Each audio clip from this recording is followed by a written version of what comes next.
بسم اللہ الرحمن الرحیم۔ آج کا ہمارا جو موضوع ہے وہ ہے قرآن پاک کی سورہ العلق۔ آج ہم اس کے معنی کو سمجھنے کی کوشش کریں گے اور یہ جانیں گے کہ قرآن پاک کی اس صورت میں مسلمانوں کے لیے کیا ہدایات دی گئیں۔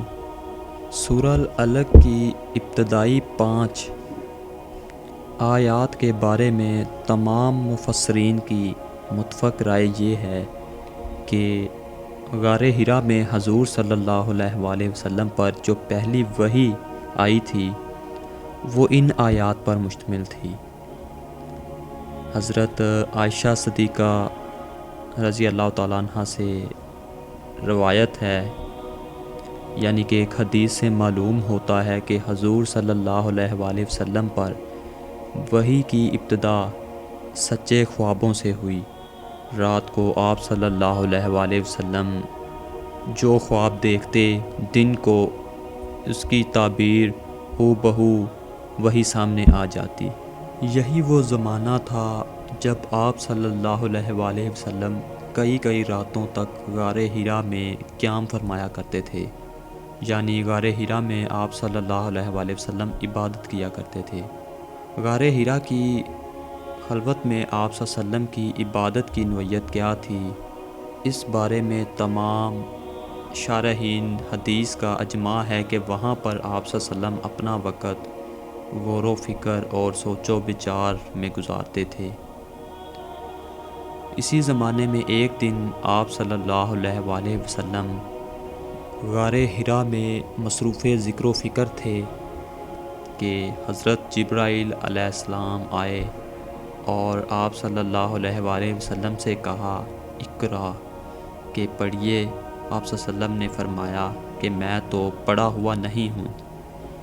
اس پر حضرت جبرائیل علیہ السلام نے آپ صلی اللہ علیہ وآلہ وسلم کو سینے سے لگا کر بھیجا اور پھر پڑھنے کو کہا۔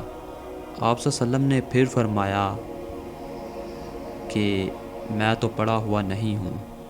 حضرت جبرائیل علیہ السلام نے پھر وہی عمل دہرایا اور آپ صلی اللہ علیہ وسلم نے پھر وہی جواب دیا، حتیٰ کہ جب حضرت جبرائیل علیہ السلام نے تیسری مرتبہ آپ صلی اللہ علیہ وسلم کو گلے لگایا، یعنی سینے سے لگایا،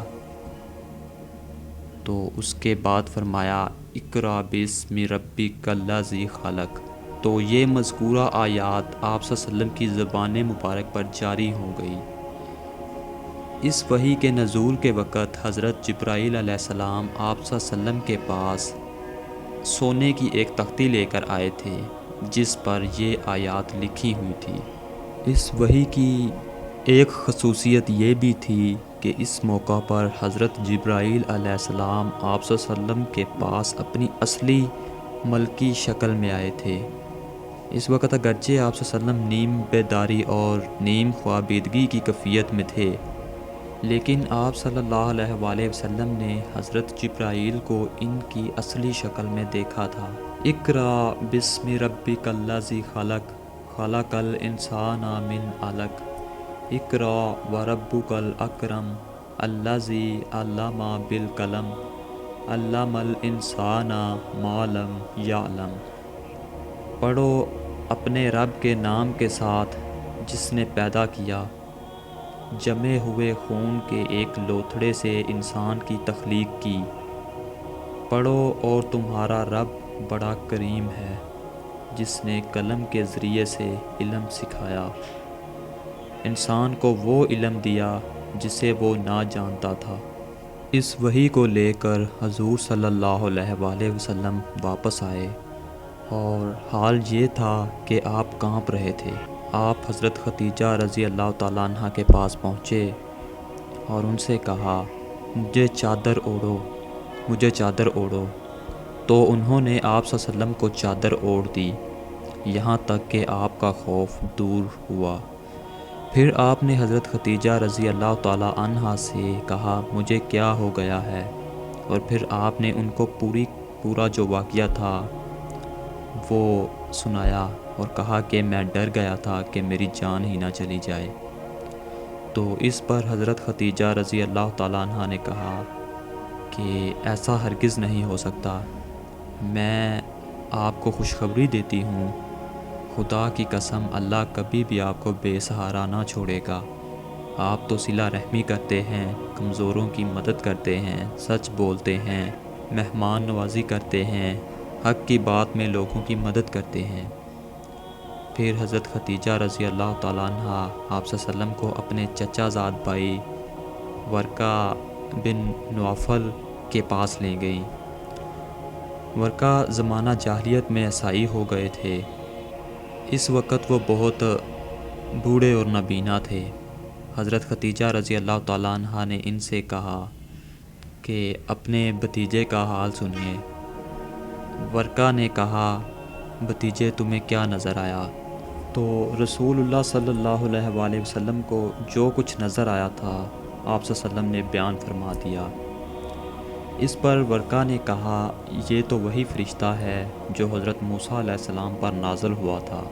کاش میں جوان ہوتا اور کاش میں اس وقت زندہ ہوتا کہ جب تمہاری قوم تمہیں وطن سے نکال دے گی۔ تو حضور صلی اللہ علیہ وسلم نے فرمایا، کیا سچ مچ وہ مجھے میرے ہی وطن سے نکال دیں گے؟ ورقہ نے کہا، جو تعلیم تم لے کر آئے ہو اس طرح کی تعلیم جو بھی لے کر آیا ہے لوگ اس کے دشمن ہو گئے۔ اگر میں نے تمہارا یہ دور پایا تو میں ضرور تمہاری مدد کروں گا۔ اس واقعے کو زیادہ مدت نہ گزری تھی کہ ورقہ کا انتقال ہو گیا۔ یہ پہلی وحی تھی جو حضور صلی اللہ علیہ وآلہ وسلم پر نازل ہوئی، یعنی کہ یہ 5 آیات۔ اس وحی میں حضور صلی اللہ علیہ وآلہ وسلم کو تبلیغ سے متعلق تو کوئی حکم نہیں دیا گیا تھا۔ البتہ اس وحی کی خاص بات یہ ہے کہ اس سے آپ صلی اللہ علیہ وسلم کی نبوت کا ظہور ہوا۔ ہر نبی اگرچہ پیدائشی طور پر ہی نبی ہوتا ہے، لیکن اس کی نبوت کا باقاعدہ ظہور پہلی وحی کے وقت ہوتا ہے۔